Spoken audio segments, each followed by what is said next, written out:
Oke, terima kasih untuk Claudia. Ini saya share dulu ya untuk materinya. Oke, share. Udah sebentar. Apakah sudah terlihat nih eh, yang saya share? Udah, Pak. Oke, baik. Sebentar. Oke, semuanya selamat siang semuanya. Terima kasih buat sebelumnya saya mengucapkan terima kasih buat tim Axelis yang udah mengundang saya untuk bisa memberikan kesempatan saya untuk membawakan hari ini topik yang sangat cukup menarik untuk dibahas. Topik hari ini yang akan dibahas adalah improving website performance for maximizing user experience gitu ya.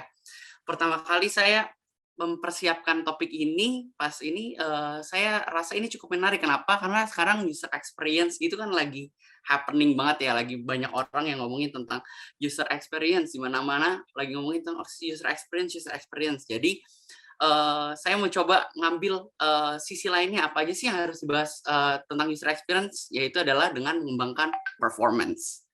Tanpa basa-basi kita mulai aja ya. Oke, yang pertama, why user experience is important. Gitu. Kenapa sih user experience itu sebagai hal yang penting?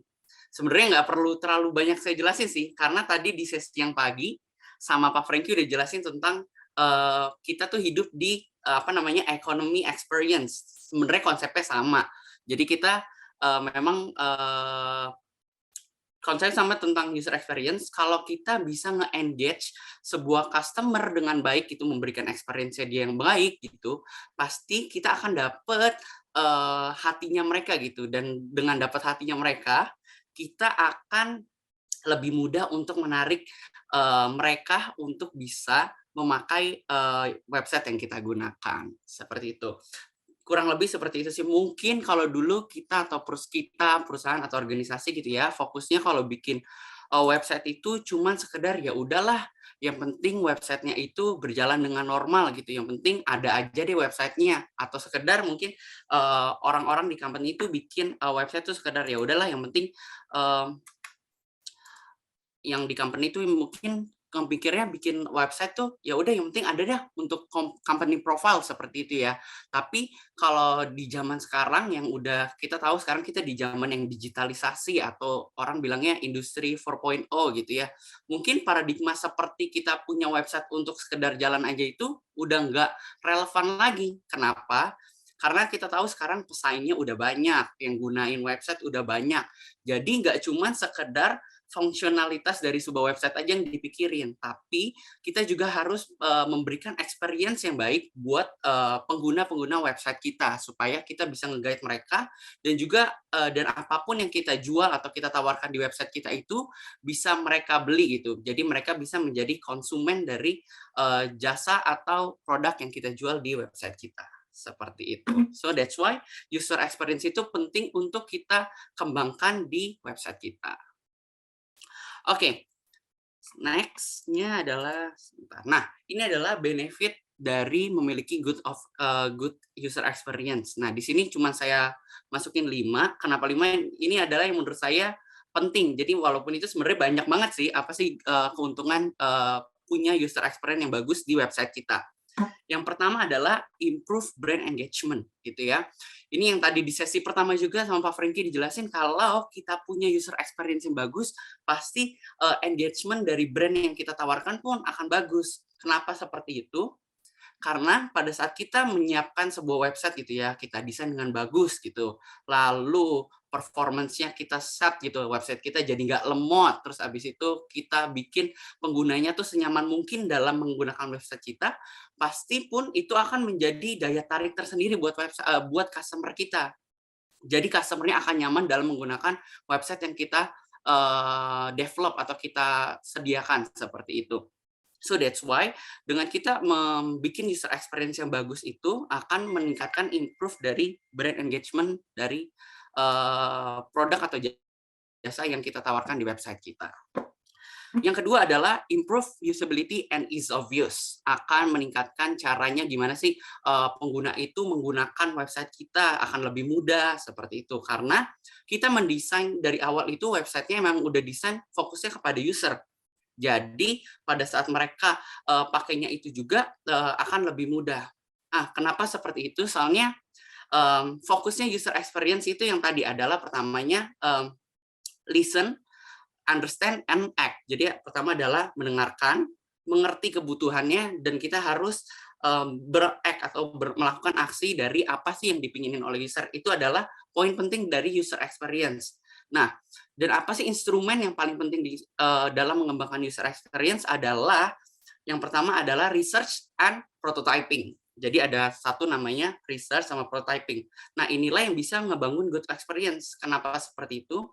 Karena pada saat kita bikin sebuah website gitu ya, kalau kita memperdulikan user experience, kita pertama akan mungkin pertama kita dapat ini ya, misalnya kita dapat sebuah kita sebagai tim developer lah anggapannya ya, point of view-nya kita sebagai tim developer gitu. Habis itu kita dapat dari product owner gitu. Oke, perusahaan kita atau dari atasan kita, dari leader kita dibilang, "Oke, perusahaan kita mau bikin sebuah website." Misalnya contohnya ambil contoh website-nya adalah e-commerce gitu ya. Dibilang, "Oke, kita mau bikin website e-commerce." Nah, dari e-commerce biasanya tim development akan rinciin tuh requirement-nya A, B, C, D, F, G. Misalnya ada fitur pencarian, ada fitur keranjang belanja, ada fitur misalnya apa rekomendasi dan lain fitur lainnya gitu ya. Nah, kalau kita menambahkan instrumen user experience, biasanya akan step-nya akan lebih nambah. Kalau kalau kita biasa kan dari requirement itu biasanya langsung dijadikan mulai di-develop sama tim-tim dev gitu ya. Tapi kalau kalau kita menambahkan user experience, biasanya kita akan melakukan research dulu dari requirement yang kita punya. Jadi dari kita harus dapat nih requirement tadi dari atasan kita misalnya dari A, B, C, D, E, F, G. Nah, tim UX ini akan research dulu nih ke sampel user yang akan menggunakan website. Jadi misalnya kan tadi contohnya e-commerce. Nah, dia akan ngambil sampel-sampel dari beberapa orang yang akan nantinya jadi potensi user mereka. Nah, dari situ mereka akan tanyain misalkan dari requirement yang udah besar itu misalnya kita ambil contoh ini ya, apa fungsi pencarian gitu ya. Nah, di research nih, apakah benar kita riset ke usernya itu kayak seperti apa sih sebenarnya yang dibutuhin sama user kalau di pencarian? Mereka tuh butuh apa? Apakah mereka butuh filtering? Apakah mereka butuh sorting? Terus kalau pencariannya itu mereka maunya filternya itu berdasarkan apa? Apakah filter berdasarkan harga atau filter berdasarkan um, apa penjualan terbanyak atau yang lainnya. Nah, di research ini kita mulai ngegali nih. Di sini kita listen dari usernya. Sebenarnya user tuh mau apa yang apa aja yang ada di sebuah fitur pencarian seperti itu. Nah, dari kita listen ini selanjutnya kita akan understanding kita understanding mengerti oh kebutuhan user oh ternyata dia user ini lebih tertarik kalau misalnya pencarian itu ada disediakan fitur untuk sorting berdasarkan harga gitu ya. Nah, dari situ baru kita act. Nah, act-nya si kalau dengan user experience ini nggak langsung dalam sebuah produk jadi, tapi mereka akan buat dulu prototyping gitu ya. Mereka akan bikin dulu prototyping, lalu habis selesai di prototype dari sesuai kebutuhan user, kan udah jadi prototype-nya. Nah, itu kembali disurvei lagi ke usernya. Tanya lagi ke usernya, ini bener nggak sih yang kalian mau tuh seperti ini? Apakah yang user mau tuh sortingnya tuh seperti ini? Nah, mungkin di prototyping ini akan terjadi beberapa revisi sampai terjadi kesepakatan, oh bener-bener untuk mencapai user experience yang diinginkan oleh user. Seperti itu. Nah, setelah prototypingnya jadi, baru dijadikan sebuah produk yang besar gitu ya, baru di-go live-kan gitu, baru di-develop sama tim developer gitu untuk menjadi produk yang benar-benar yang nanti akan diluncurkan. Seperti itu. Nah, karena dari fokus awalnya itu udah dari user gitu ya, kita udah mikirin, oh sebenarnya user tuh maunya seperti apa sih? Oh user lebih nyamannya tuh seperti ini ya. Jadi itu akan mengimprove gimana sih cara user nantinya dalam menggunakan website yang kita rancang. Seperti itu. Yang ketiga adalah lower development cost. Kenapa bisa dibilang lower development cost? Kenapa sih padahal kan sekarang nambah satu step namanya step untuk kita nge-research and prototyping sih user experience. Tapi kenapa kalau kita ngembangin user experience ini malah menurunkan harga si development cost? Itu gini, konsepnya kalau kita kan tadi kan si dalam kita nge-research user experience dan prototyping user experience ini kan dilakukan prototyping dulu kan. Prototyping itu nggak langsung jadi sebuah produk yang gede gitu. Nah, harga untuk kita bikin prototype daripada kita mengimprove sebuah program yang udah go live itu akan lebih murah gitu ya. Jadi walaupun prototyping kita revisi berkali-kali, tapi itu namanya juga prototype gitu ya, belum produk jadi. Jadi nggak banyak instrumen yang terlalu dipikirkan gitu ya, misalnya data-data gitu. Jadi harganya tuh nggak bakal mahal, nggak semahal kalau kita sebuah misalnya produk udah go live gitu ya, website udah go live, ternyata kita lempar ke user gitu, ternyata usernya nggak suka dan ternyata nantinya banyak revisi-revisi yang harus misalnya kalau di project kenalnya namanya CR, jadi change requirement yang harganya nggak murah juga, itu harga yang mahal untuk kita melakukan sebuah CR di sebuah web yang sudah go live gitu. Sehingga dengan kita udah mikirin user experience yang bagus, kita desain user experience yang bagus, itu akan mereduce harga dari development cost gitu. Selanjutnya adalah increase sales. Kenapa bisa increase sales? Ya ini hubungannya sama ini sih, brand engagement. Kalau kita udah dapetin hati user gitu, karena kita memberikan website kita interaktif, terus website kita nggak lemot gitu ya, pasti kan user akan lebih senang menggunakan website kita, sehingga pun dalam mereka misalnya bertransaksi gitu di tempat kita gitu, entah kita menawarkan sebuah jasa atau sebuah produk ataupun proses bisnis lainnya di sebuah website itu akan meningkatkan sebuah sales di tempat kita gitu ya. Ini saya ada sebuah contoh kasus gitu ya, teman saya dia tuh suka banget untuk belanja buku.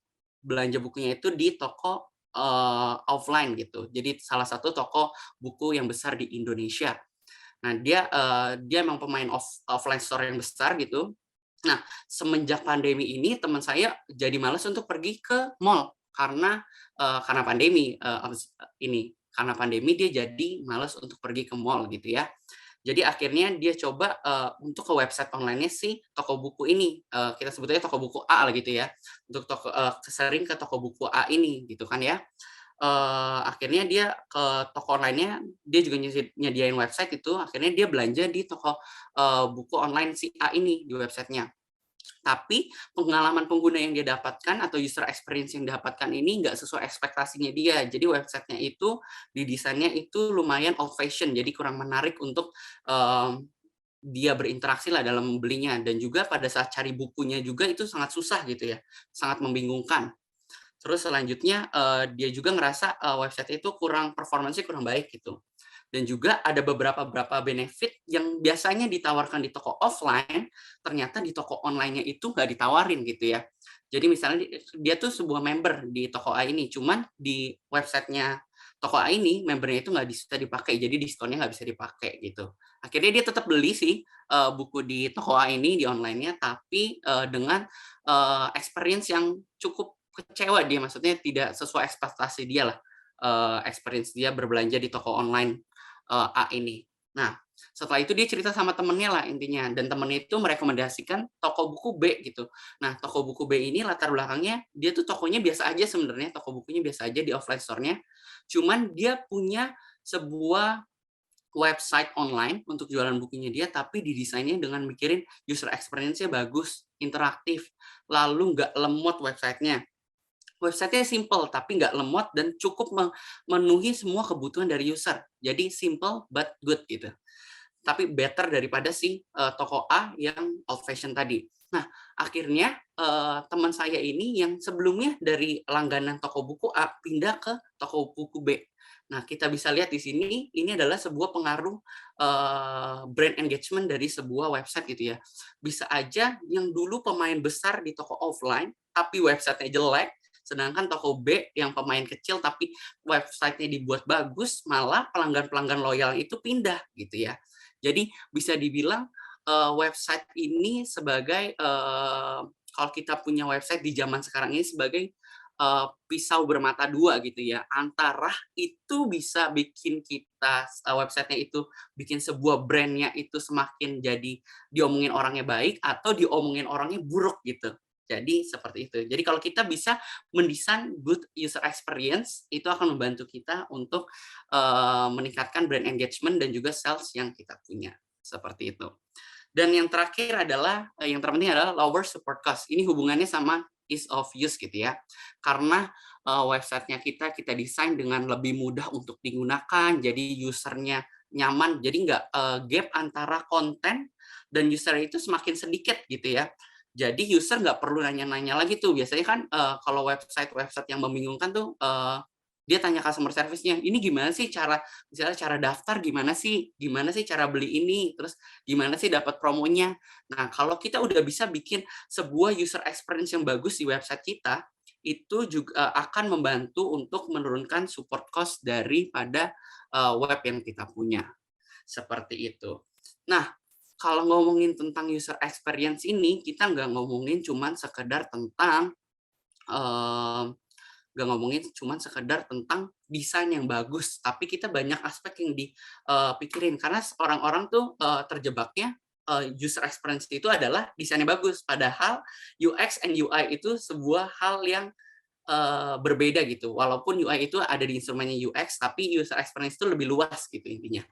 User experience tuh mikirin apa aja sih? Desain, iya desain juga dipikirin. Lalu performance, jadi performance sebuah web itu juga mempengaruhi user experience dari pengguna yang menggunakan website kita.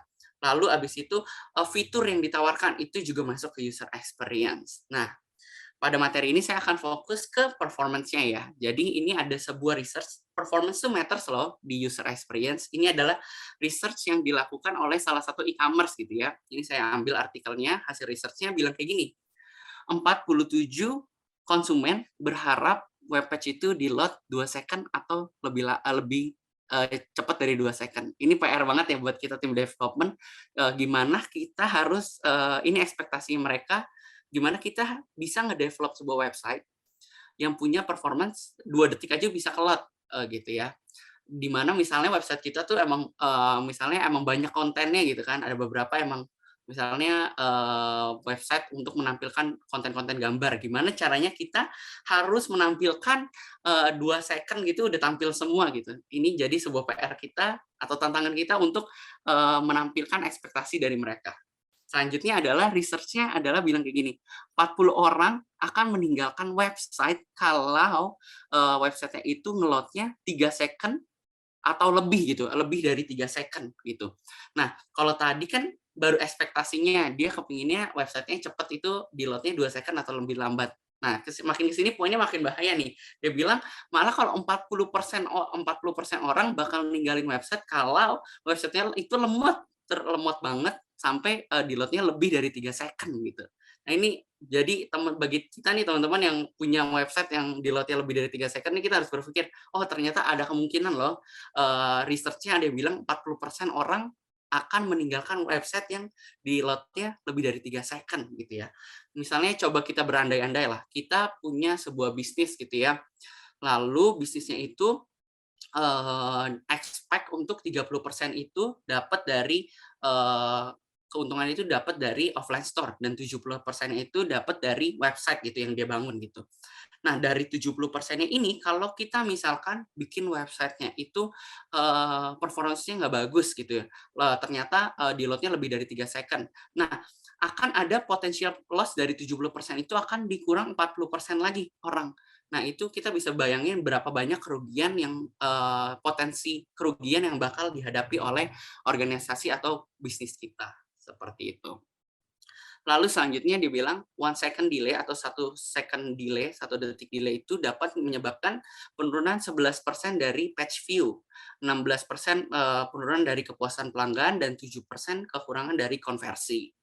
Lalu dia bilang 52% of shopper, ini kan dari e-commerce gitu kan, tadi yang saya bilang. Jadi 52% pelanggannya dia bilang page yang di-load dengan cepat itu penting untuk sebuah site loyalty. Jadi kalau misalnya kita mau bikin customer kita menjadi loyal untuk, visit kembali website kita, kita harus mempunyai page loading gitu, page loading yang cepat, gitu. Selanjutnya adalah, yang terakhir dia bilang 44% said dia akan kasih tahu temennya kalau dia mengalami sebuah pengalaman website yang buruk gitu.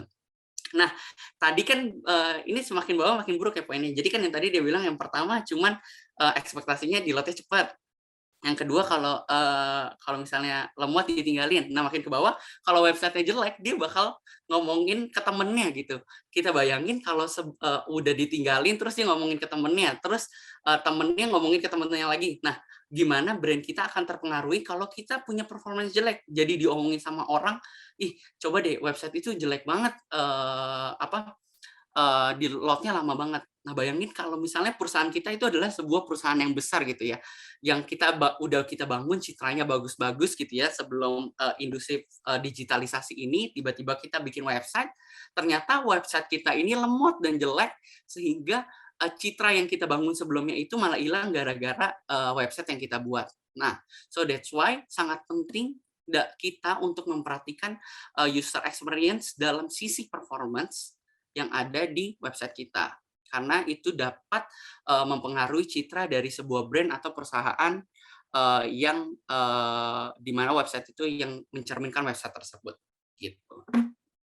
Oke, so, apa sih, tools yang bisa kita pakai gitu ya? Sebenarnya pedoman-pedomannya banyak banget sih untuk, kita bikin sebuah user experience yang bagus gitu. Kalian bisa cari aja di internet itu banyak banget, gimana sih kita nge-build sebuah user experience yang, bener-bener bagus gitu ya. Tapi, pada kesempatan saya kali ini saya akan, ngejelasin sebuah, panduan yang cukup menarik dan dipakai, oleh, aplikasi besar yaitu namanya Core Web Vitals. Core Web Vitals itu apa? An initiative by Google to provide unified guidance for quality signals that are essential to delivering a great user experience on the web. Jadi ini sebuah panduan yang dibuat sama si Google yang gunanya untuk ngebantu kita sebagai tim development gitu ya, untuk memberikan user experience yang bagus gitu ya. Oke, apa aja matriksnya? Ada 3 matriks yang diperhatikan di, guidance ini, yaitu pertama loading, lalu yang kedua adalah interactivity, yang ketiga adalah visual stability, gitu. Loading ini ngomongin tentang gimana sih, website kita di-load atau, performance, dari gimana, website kita me-load sebuah konten. Lalu yang kedua interaktif itu adalah bagaimana, website kita merespon interaksi dari sebuah user. Jadi kalau user memberikan aksi, gimana sih, website kita meresponnya gitu. Yang ketiga adalah visual stability. Ini ngomongin adalah keseimbangan visual ya. Ini adalah tentang ngomongin, proporsi layout di sebuah website kita gitu ya. Oke, ini adalah customer journey gitu. Gambar yang menunjukkan gimana sih, perjalanan sebuah user pada saat mereka mengakses sebuah website. Nah, ini ada gambarnya adalah kalau, user mau ngebuka website, download Chrome. Oke, dari yang first byte yang pertama ini adalah pertama kali user, buka linknya, misalnya kita dikasih link, linknya diklik. Nah, pertama kan akan blank space gini dulu ya, akan blank dulu, selanjutnya akan muncul garis. Nah, di titik ini user akan ngerasa, oh ini di first page ini user akan ngerasa, oh, ternyata websitenya udah mulai bisa keakses nih, berarti internet saya seenggaknya terkonek gitu. Jadi nggak ada kendala di internet. Di sini user udah ngerasa seperti itu, ngerasa, internet mereka udah oke. Lalu selanjutnya udah mulai nih, first contentful paint, udah beberapa konten udah mulai keluar, kayak beberapa gambar, button, dan juga udah kelihatan ada burger button gitu juga. Nah, di titik ini user udah mulai ngerasa, oh di sini nih ada halo? Oke, sorry. Oh, tadi kepencet sama host-nya. Oh, kita lanjut lagi. Oke, di titik ini si user udah, ngerasa, "Oh, ini ada tombol nih. Oh, berarti ini dia udah tahu nih, oh kayaknya kalau saya mau download nih nanti pencetnya di tombol ini deh. Terus kalau misalnya ada burger button kayaknya, oh kalau saya mau ngelakuin melihat beberapa opsi kayaknya bisa pencet burger button ini deh. Jadi di sini user udah ngerasa, oh mereka bisa berinteraksi dengan websitenya gitu.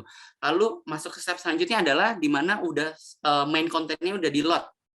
Nah, pada titik ini user akan baca-baca nih, oh paragrafnya seperti ini. Dan juga pada titik ini juga user udah siap untuk berinteraksi dengan websitenya. Jadi kayak tombolnya bisa diklik, dia udah bisa baca-baca, udah bisa scroll-scroll, burger button-nya juga udah bisa diklik. Seperti itu. Dan ada lagi satu ngomongin tentang kestabilan dari layout-nya. Ada nggak sih yang menyebabkan perubahan layout gitu pada saat page itu sudah terload? Seperti itu. Nah, dari sorry. Oke, dari yang tadi itu, dari Core Web Vitals itu ada 3 indikator, yaitu LCP yang akan mengindikatorkan sebuah performance yang disebut dari Largest Contentful Paint, selanjutnya ada FID, First Input Delay, dan yang terakhir ada CLS atau Cumulative Layout Shift. Gitu. Kita bahas satu-satu ya. Oke, kita bahas dulu dari LCP, Largest Contentful Paint. Apa sih artinya? An important user-centric metric for measuring perceived load speed because it marks the point in the page load timeline when the page's main content has likely loaded.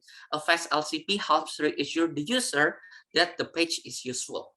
Jadi intinya adalah gimana indikator atau metrik ini akan mengukur seberapa cepat main konten. Jadi bukan semua konten ya. Kuncinya adalah di main konten. Konten utama dari website kita seberapa cepat sih untuk di load-nya gitu. Dia bilang kalau kita punya LCP yang cepat atau LCP yang bagus gitu akan membantu user untuk mereka tahu kalau website kita ini useful gitu. Semakin cepat semakin user akan merasa oh website kita ini useful gitu ya. Nah, ini ada stressful comment yang di sebelah kanan ini, ada stressful comment yang sering dihadapi oleh user kalau kita membangun sebuah LCP dari website itu nggak bagus gitu. Dia bilang gini, I can't see any useful content. Why does it take so long to load gitu. Jadi dia nungguin websitenya udah beberapa kerangka udah keluar sih, tapi main kontennya nggak keluar-keluar. Jadi dia kayak, aduh kok konten yang usefulnya nggak keluar sama sekali ya gitu. Itu adalah perasaan yang dihadapi user kalau kita punya LCP yang buruk. Nah, indikatornya ada 3. Dari LCP ini ada good, needs improvement, sama poor. Satuannya dalam detik, kalau misalnya website kita main kontennya di bawah 2,5 detik, artinya website kita itu udah good, udah oke. Kalau 2,5 detik sampai 4 detik itu needs improvement, udah oke sih sebenarnya, cuman butuh untuk diimprove supaya lebih baik lagi. Kalau di atas 4 second, artinya website kita sangat butuh untuk di-improve supaya main kontennya itu bisa di-load dengan cepat. Seperti itu.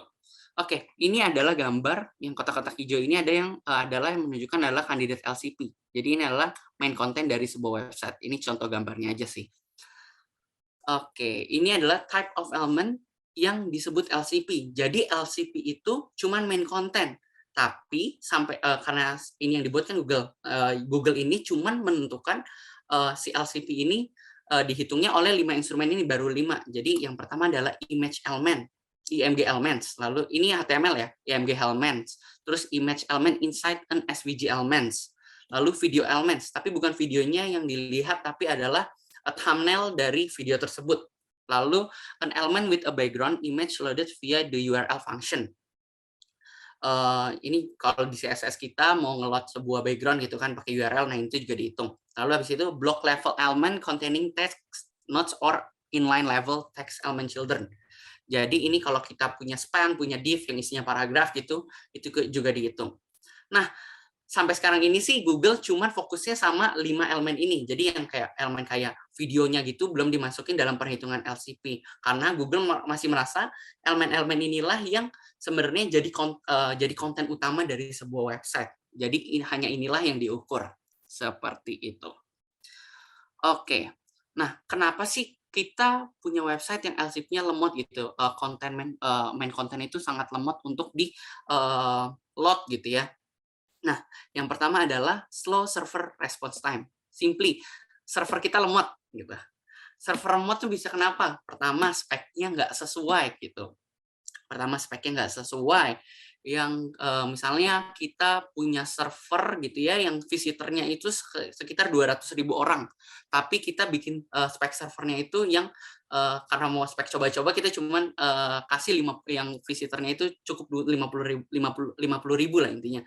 Ya secara spek aja tuh nggak mumpuni, gimana server kita bisa nge-serve sebuah konten itu dengan cepat kalau spek yang disediakan pun nggak sesuai gitu. Jadi yang pertama speknya nggak sesuai. Yang kedua adalah di proses back end-nya gitu ya. Ini bisa ngomongin tentang coding-nya teman-teman. Coding back end-nya. Apakah coding-nya itu udah maksimal belum? Apakah setiap coding-nya itu udah oke? Apa udah clean atau belum gitu ya? Jangan-jangan coding-nya itu banyak yang jorok, banyak yang duplikat code-nya, atau banyak komputasi yang kompleks yang sebenarnya nggak dibutuhkan. Nah, yang ketiga adalah tentang penarikan data. Ini bisa ngomongin tentang narik ke database, narik ke sebuah storage account, blob storage gitu ya. Bisa ngomongin di situ. Jadi harus di reassure tentang tentang server teman-teman gitu. Yang kedua adalah render blocking JavaScript and CSS. Nah, website kita di web client-nya itu emang secara default itu akan memblok proses konten itu di-load sampai JavaScript-nya itu selesai untuk dieksekusi gitu ya. Jadi memang ada proses blocking yang dilakukan oleh JavaScript dan CSS. Tapi kalau misalnya memang JavaScript dan CSS ini sampai blockingnya berlebihan, nah itu yang harus diperhatikan yang bisa menyebabkan LCP kita bisa menjadi buruk. Lalu yang ketiga adalah slow resource load times. Memang resource-nya atau kontennya itu emang berat untuk di-load gitu ya, emang lemot untuk di-load. Ini bisa disebabkan kenapa? Memang kontennya misalnya ukurannya besar, atau kontennya itu iya most likely karena kontennya yang dimuat besar gitulah ya. Yang keempat adalah client side rendering. Jadi terlalu banyak proses yang dilakukan di client side gitu ya. Jadi yang menyebabkan pada saat nge-load konten gitu, karena kesibukan client side-nya itu jadi menunda proses kontennya itu bisa di-load dengan cepat. Oke, optimize-nya gimana? Oke, ini sangat obvious. Yang pertama adalah optimasi server. Yang tadi yang pertama memperhatiin spek. Jadi pada saat kita nentuin spek ini buat tugasnya arsitek sih, lebih ke arsitek yaitu nentuin spek harus tahu nih pasar kita targetnya seberapa, user kita nanti seperti apa, dan jenis user kita seperti apa nantinya, supaya dalam menentukan spek sebuah server itu tepat dan sesuai dengan sasaran. Yang kedua adalah dari back end, kita harus codingnya dengan benar. Ini buat para dev, codingnya harus benar. Harus dilakukan dengan secara optimal gitu coding yang kita lakukan. Periksa ada nggak sih coding-coding yang duplikat, ada nggak sih coding yang berantakan gitu, yang menyebabkan proses komputasi atau eksekusi coding kita jadi lemot gitu ya. Lalu bisa jadi coding kita dan juga bisa dilakukan refactoring coding gitu ya, refactoring code bagi code-code yang udah terbuat gitu. Nah, kalau nggak salah di abis ini ada sebuah sesi yang akan bahas tentang art of clean code, mungkin di sana akan dijelaskan lebih lanjut gimana sih untuk ngebuat coding yang dengan lebih oke gitu ya. Dan selanjutnya tadi ngomongin tentang penarikan data, ngomongin misalnya ke database, bisa aja query ke database-nya itu terlalu kompleks gitu. Mungkin kita bisa optimize query-nya, misalnya query-nya itu misalnya ada join-join yang nggak dibutuhkan, atau misalnya kita punya banyak agregat-agregat yang sebenarnya kita bisa tarik itu pindahin ke back end gitu kan, itu bisa dilakukan juga. Jadi supaya nah, dengan kita melakukan 3 hal itu tadi, yang servernya dicek, secara back-end-nya dicek, dan penarikan datanya dicek itu, berharap supaya secaranya servernya itu sudah optimal dulu dalam meng-serve sebuah kontennya. Jadi, di step pertama kita udah ngamanin dulu di sisi server, supaya servernya itu bisa oke dalam nge-serve sebuah kontennya, gitu. Yang kedua adalah routes user to a nearby CDN, Content Delivery Network, gitu ya. Kalau ini ngomongin, contohnya Google ini bilang kayak gini, kalau misalnya server kita di-host-nya di Indonesia gitu ya, kontennya kan dari Indonesia, nah lalu itu diaksesnya di Amerika, itu tuh sama aja kayak konten kita itu jalan keliling dunia dari Indonesia ke Amerika. Nah, untuk ngakalin ini kita bisa gunain CDN di beberapa titik server gitu supaya untuk mempercepat proses untuk nge-load datanya atau nge-load sebuah kontennya, seperti itu. Lalu selanjutnya adalah optimize content size. Ini adalah size dari kontennya harus dioptimalkan gitu. Nah, itu gimana caranya nanti saya akan jelasin di slide selanjutnya. Selanjutnya adalah optimize CSS dan JavaScript. Nah, ini bisa dilakukan dengan cara kita teliti lagi dari JavaScript atau CSS yang kita punya, reassure lagi aja. Apakah CSS dan JavaScript ini benar-benar digunain? Apakah ada yang unused gitu? Atau ada yang duplicate? Nah, itu bisa dioptimalkan dan juga ada JavaScript yang sebenarnya bisa lebih dioptimalkan. Nah, itu coba dioptimalin. Jadi kita coba berbenah lagi ke CSS dan JavaScript yang kita punya untuk dioptimalkan. Selanjutnya adalah yang terakhir adalah manage client side rendering. Jadi secara client side juga kita pikirin jangan-jangan ada beban yang bisa dibagi sama server side. Nggak semua semestinya, jadi client side-nya nggak terlalu bekerja keras. Jadi bisa dibagi tugasnya ke server side juga. Jadi kita bisa bagi mana nih yang penting untuk client side, mana yang penting untuk server side. Jadi seimbang dan supaya nge-load datanya juga nggak ada yang ketunda-tunda. Seperti itu. Nah, ini karena tadi kalau si Google ini paduannya ini lebih fokusnya sama image, jadi di sini saya akan jelasin gimana sih cara kita nge-optimize image yang kita punya di website yang kita buat gitu. Yang pertama adalah serve responsive image. Maksudnya serve responsive image ini apa sih? Yaitu kita nge-serve image sesuai dengan device yang lagi digunakan. Misalkan websitenya kita itu lagi diakses di desktop, ya kita boleh kasih gambar yang besar gitu. Kalau misalnya di tablet kita bisa serve-nya itu gambarnya yang medium aja. Nah, kalau misalnya di mobile atau di phone gitu, kita bisa set untuk websitenya itu hanya nge-serve gambar yang kecil aja. Jadi kita nge-serve konten itu berdasarkan kebutuhan dari device yang kita gunakan atau yang user gunakan.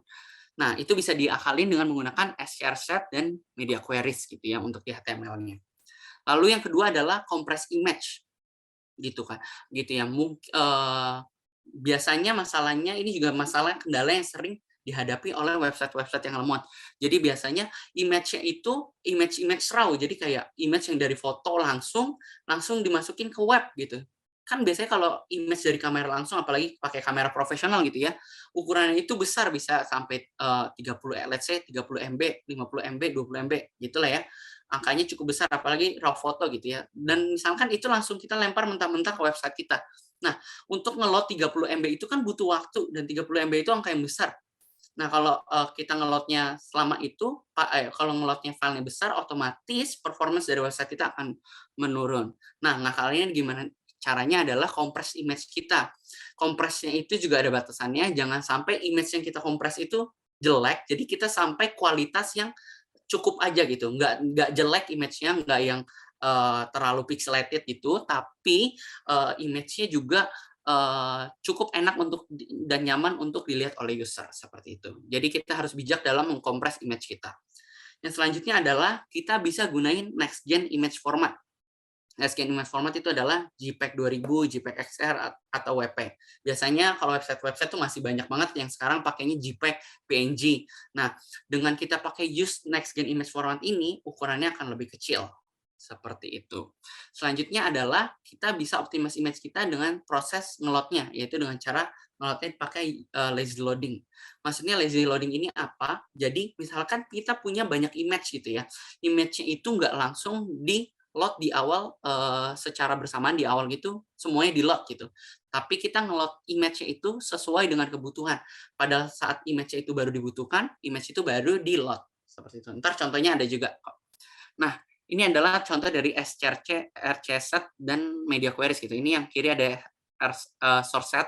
Nah, ini untuk ngesetnya gitu ya. Kalau misalnya layar 500 width gitu, masukin small. Kalau 1000 masukin medium. Kalau 1500 masukin large. Ini bisa dipakai di tag image, di tag IMG di HTML.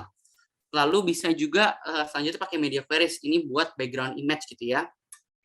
Kita bisa pakai add media max width gitu. Misalnya ukuran layarnya itu maksimal 480, jadi di bawah 480 dia akan pakai background image dari mobile yang ukurannya nggak terlalu besar. Lalu selanjutnya 481 sampai 1024 dia akan pakai background tablet. Kalau di atas 1025 dia akan pakai background desktop. Jadi kita bisa akalin tadi untuk men-serve sebuah image yang responsif kita bisa pakai serve source set atau media queries gitu ya. Nah, ini WP. WP ini adalah salah satu next-gen image format. Nah, WP ini kenapa dianjurkan? Karena dia bilang gini, dia nih size-nya lebih kecil daripada JPEG dan PNG. Dan itu bisa reduction file size-nya sampai 25-35% gitu ya. Dia bilang kalau kita pakai dengan menggunakan WP ini, page size otomatis kan ukuran gambarnya lebih kecil. Pasti ukuran page-nya juga akan lebih kecil dan di load-nya akan lebih enteng sehingga performance dari website kita akan lebih cepat atau lebih bagus gitu. Ini ada testimoni dari YouTube, dia bilang kalau semenjak mereka pindah, jadi YouTube kalau nggak salah dulu tuh mereka pakai PNG untuk thumbnail mereka, tapi semenjak mereka pindah pakai WP, mereka mengalami 10% page load yang lebih cepat seperti itu. Lalu Facebook juga mengeksperienskan hal yang lumayan serupa, tapi dia testimoninya lebih ke file size. Dia bilang dengan pakai JPEG, file size-nya itu mereka bisa saving 25-35%. Jadi dari JPEG dipindah ke WP gitu. Selanjutnya dia juga untuk PNG juga mengalami hal yang sama, bahkan lebih signifikan. Dia bilang perpindahan dari PNG ke WP file saving itu sampai 80%. Jadi buat teman-teman saya rekomendasikan banget buat teman-teman juga bisa berpindah nih untuk ngambil opsi untuk gunain WP ini sebagai salah satu extension yang buat image yang di-serve di website teman-teman. Seperti itu. Oke, sorry.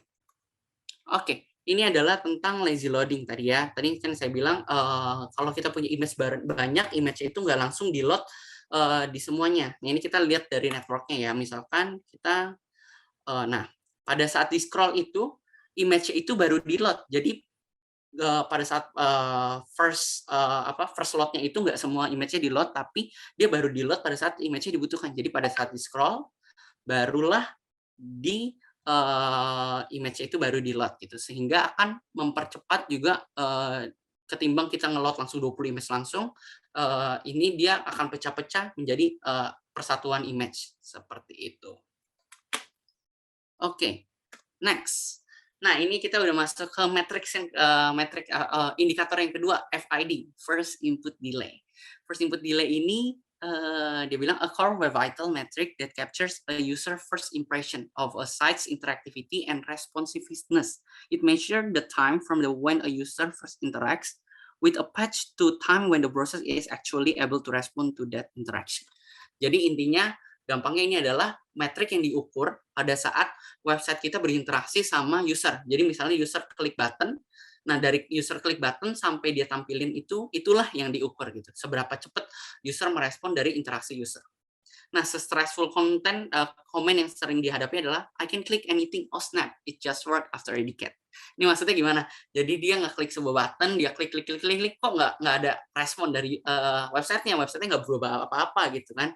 Nah, ternyata setelah beberapa waktu kemudian baru keluar deh gitu.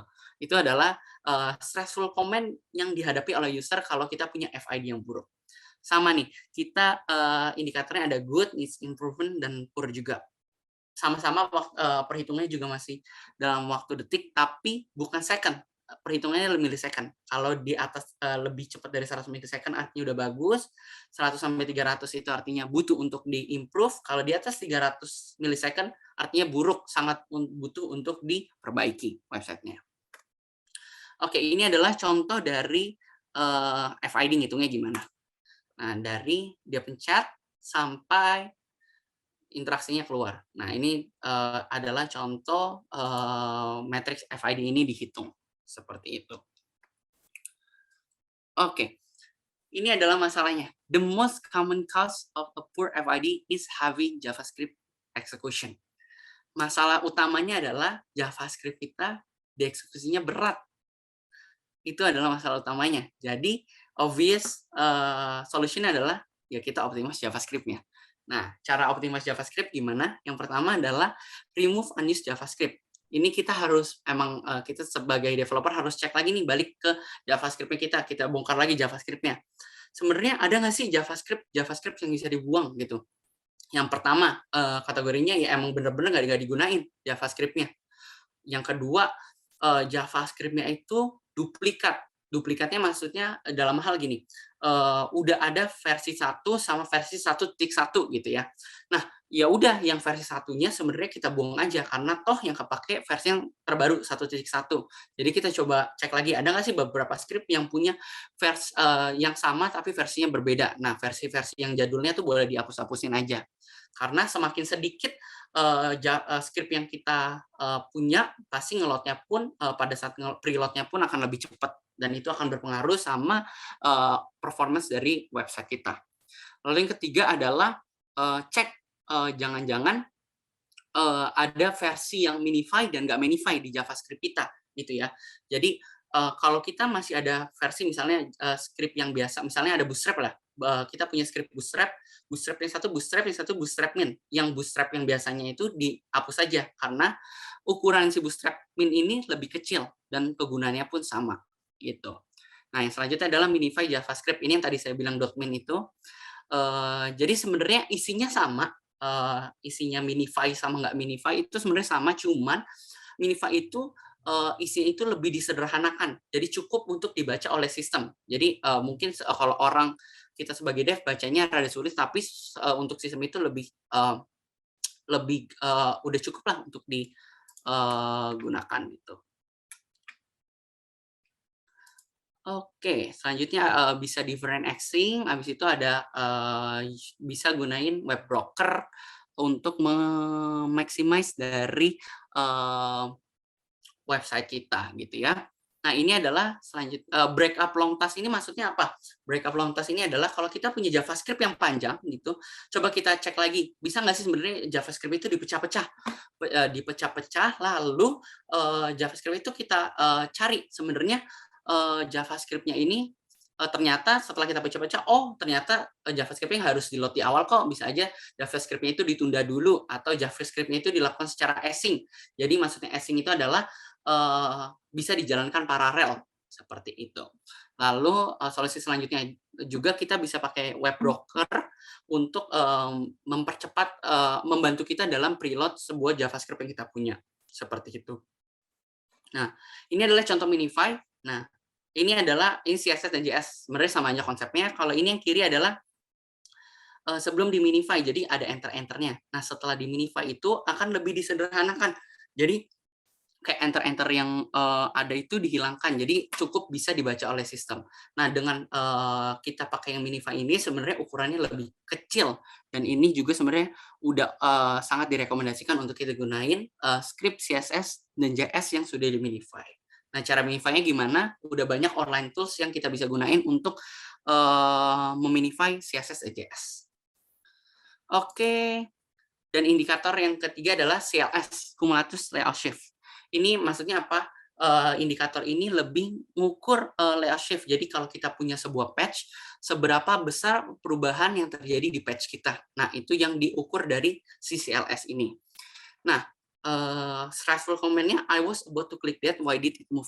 Ini mungkin lebih gampang ntar pada saat ada videonya untuk kalian lihat kenapa bisa terjadi seperti ini. Nah, indikatornya sama, ada good, needs improvement, dan poor, tapi satuannya ini bukan second, tapi ini hasil dari penghitungan rumus. Oke, ini kita lihat aja contoh videonya. Nah, ini dia mau order, pertama pencet no go back, dia malah keluar, jadi kita, ini ya, pelan-pelan. Nah, ini dia mau nge-order sesuatu. Dia mau pencet no go back gitu kan, nggak jadi pesan. Malah keluar sebuah dynamic content yang baru, yang sehingga dia mau pencet no go back yang sebelumnya tempatnya di no go back malah kepencet submit order. Nah, ini kan bahaya banget ya. Ini kita ulang lagi deh. Nah, dia mau pencet no go back, malah kepencet submit order. Nah, ini kan bahaya banget, kayak dia apalagi buat agreement atau sesuatu yang bersifat uang gitu ya, melibatkan uang gitu ya. Dia mau batalin malah buat kebeli gitu. Nah, makanya dari itu dibutuhkan untuk kita nggak melakukan sebuah perubahan yang banyak layout shift pada saat patch itu sudah di-load gitu. Nah, cara ngitung sebuah layout shift gimana sih? Caranya gampang, yaitu adalah impact fraction dikali distance fraction. Ini mungkin teori banget. Cara ngitungnya adalah seberapa persen sih daerah terdampak. Nah, sebenarnya kita nggak harus capek-capek sih ngitung kayak gini, karena pun kita sebagai developer nggak mungkin ngitung-ngitungin setiap page kita berapa banyak yang berubah. Nah, ini sebenarnya udah ada tools yang akan membantu kita untuk ngitungin layout shift dari yang ada di website kita gitu.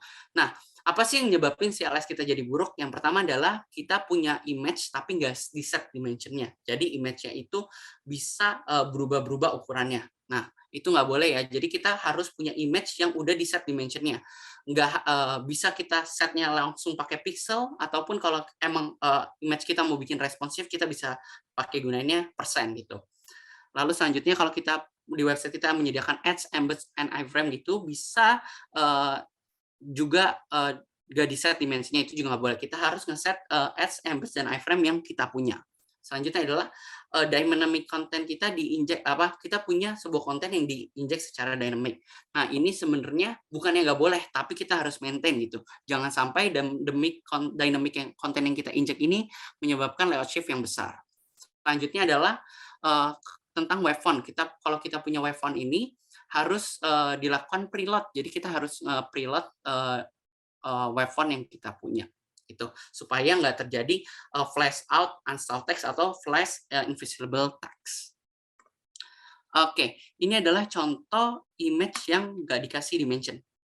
Itu ya, misalkan ini bahayanya adalah nah itu image baru keluar. Nah, bahayanya di mana? Misalkan user lagi baca nih, udah di baris keempat, lah tiba-tiba image-nya baru muncul. Nah, user pada saat muncul, user akan kagok nih, loh tadi saya baru baca paragraf 3 nih, baris ketiga, baris ketiganya mana ya? Nah, itu kalau kita nggak set image dimension. Tapi berbeda kalau kita set image dimension dari awal, jadi udah tahu nih, walaupun gambarnya belum kelot, tapi udah tahu tempatnya di sini. Jadi pada saat website usernya itu baca, nggak akan terganggu sama perubahan layout yang terjadi. Lalu selanjutnya ini juga ads sama. Kalau misalnya kita punya ads gitu ya, terus kita nggak set dimension, kalau usernya lagi menikmati konten yang kita sediakan, itu akan mengganggu. Lebih bagus dari awal kita udah set dulu tentang placement yang akan diberikan, mau itu iframe, terus habis itu ads, dan juga embed-embed yang lain. Oke. Nah, untuk tools yang tadi, untuk ngecek LCP, FID, sama CLS, teman-teman bisa gunain beberapa tools ini. PageSpeed Insight, Chrome UX Report, Search Console, dan lain, dan juga Web Vital Extension. Tapi yang lebih direkomendasikan untuk Google itu, kalau yang paling gampang adalah kalian bisa pakai PageSpeed Insight. Ini kalian cukup masukin URL-nya aja, habis itu langsung ketahuan tuh nilai dari LCP, FID, dan CLS yang dimiliki teman-teman. Gitu. Selain itu juga, tapi ini cuma bisa digunain kalau udah websitenya sifatnya production ya, karena kan kita harus masukin URL-nya. Nah, terus gimana kalau misalnya websitenya itu masih dalam tahap development? Nah, teman-teman bisa pakai Web Vitals Extension. Dia sebuah Chrome extension, jadi teman-teman bisa pakai ini buat ngebantu menghitung LCP, FID, CLS pada saat proses development. Seperti itu. Dan ini terakhir, dengan kita mengembangkan Core Web Vitals, bukan cuma kita memberikan user experience yang bagus buat user, tapi juga membantu meningkatkan nilai SEO. Karena Google bilang per bulan Mei 2021, instrumen Core Web Vitals ini masuk dalam menyumbang nilai. Kalau kita punya Core Web Vitals yang bagus, akan menyumbang nilai yang cukup tinggi juga di SEO, teman-teman. Jadi nilai plus-plus ya. Jadi selain kita punya user experience yang bagus, kita juga punya nilai SEO yang bagus kalau kita memperhatikan Core Web Vitals tersebut. Nah, dari saya itu aja sih yang bisa saya sharingin tentang gimana sih kita mengimprove performance dari sebuah website, dan juga untuk meningkatkan user experience yang bagus. Sekian dari saya, terima kasih. Wih, keren banget topiknya kok, apa namanya, Pak Devin. Nah, kalau misalkan ini sekarang dibuka sesi tanya jawab aja, langsung ada yang mau nanya bisa langsung chat di kolom chat atau langsung buka mic. Wah, ada Aditya nih. Best practice yang mana ya, yang pakai CDN atau maintain sendiri package-nya katanya? Best practice mana ya, pakai CDN atau maintain sendiri? Kalau si Google sih bilang kita lebih oke untuk, menerapkan pakai CDN gitu. Boleh tahu kenapa nggak tuh? Karena kan kalau CDN kita nggak harus capek-capek bikinin dari awal gitu kan, sebenarnya CDN udah disediain gitu kan. Jadi kita nggak harus kayak build dari awal lagi, karena CDN pun provider-nya udah disediain, jadi kita nggak harus capek-capek nge-build itu dari awal, gitu sih. Oke. Ada lagi Jadi nggak? kalau mau ngomongin break practice ya lebih bagus pakai CDN, daripada kita maintain sendiri. Oke. Ada lagi nggak nih? Terima kasih itu atas jawabannya, Kak, Ya terima kasih Pak juga Devin. Aditya. Iya. Ada lagi nggak nih guys yang ngechat? Aku mau nanya deh kalau nggak ada yang itu, satu pertanyaan Oke. lagi deh. Menurut Pak Devin nih, gimana Mhm. sih, yang user experience bagus tapi low cost tuh kayak gimana ya? User experience-nya bagus tapi low cost gitu Iya, ya. heeh, Tergantung buat website apa dulu nih? Nah, bisa kasih contoh website website-nya nggak e-commerce apa? deh, e-commerce yang lagi ini Oh, booming. e-commerce yang bagus. Yang pertama, kita nggak harus, kalau mau punya user experience yang bagus dengan low cost adalah kita nggak usah terlalu banyakin, mikirin terlalu banyak fitur. Jadi kita fokus dulu sama fitur utamanya. Nah, dari fitur utamanya itu, jadi proses bikin website itu lebih bagus adalah kita fitur utamanya, misalkan e-commerce, ya jangan, kita pikirin dulu gimana cara jualan. Jangan kayak mungkin kalau udah skalanya Tokopedia kan udah mikirin, gimana cara top up, gimana cara berinvestasi. Nah, kita mulai dari kecil dulu kalau kita mau bikin e-commerce, ya udah fitur utamanya adalah untuk jualan. Nah, dari sini kita fokusin. Jadi kita user experience-nya kita okein. Yang pertama adalah kita bikin gimana sih pengguna itu nyaman nih dalam berselancar di website kita. Apakah yang paling penting dia tuh nggak lemot, habis itu dan juga fitur yang dia gunakan dalam melakukan e-commerce itu udah cukup. Yang penting tuh udah oke. Simple is good gitu ya. Jadi cukup aja simple, yang penting apa yang dimaui oleh user itu terpenuhi. Gitu sih. Oke. Ini pertanyaan terakhir dari Wahyudin MN. User Mhm. experience belum tentu jadi patokan dong. Contohnya Mhm. Tokopedia via Shopee. UI kan lebih nyaman Tokped, tapi Shopee kan agak sakit mata, menunya mepet-mepet banget. Bener nggak tuh Mhm. Pak Devin katanya? Justru belum tentu jadi patokan. User experience, belum tentu jadi takut tuh lebih nyaman. Nah, kalau ini masih ini nih, ngomongin kan, berarti masih patokannya kepada UI gitu kan. Sebenarnya user experience-nya ini lebih luas gitu dari sekedar UI gitu. Mungkin, jadi sebenarnya kalau menurut saya tetap user experience itu menjadi sebuah patokan, karena di dalam user experience itu mikirin UI-nya juga, mikirin performance-nya juga, mikirin apa sih sebenarnya yang diinginkan oleh user gitu. Jadi sebenarnya itu jadi patokan. Nah, kalau yang ini kan ngomongin tentang UI, mungkin ini ngebandingin dua e-commerce, mungkin satu e-commerce, e-commerce Tokopedia sama Shopee tadi Mas Wahyudin bilang Tokopedia lebih oke gitu kan ya. Nah, mungkin emang di sisi UI-nya, di titik UI-nya Tokopedia lebih oke, tapi mungkin benefit-benefit lain dari sisi user experience misalkan Shopee ini nawarin beberapa fitur yang nggak ditawarin di Tokopedia yang menjadi titik kelebihan dari si Shopee tersebut gitu. Jadi menurut saya user experience itu masih menjadi sebuah patokan gitu ya. Oke. Betul, free ongkir Hunter silahkan ke Shopee. Tapi sekarang Tokopedia pun habis kerja sama sama Gojek juga banyak ini sih gratis ongkirnya gitu.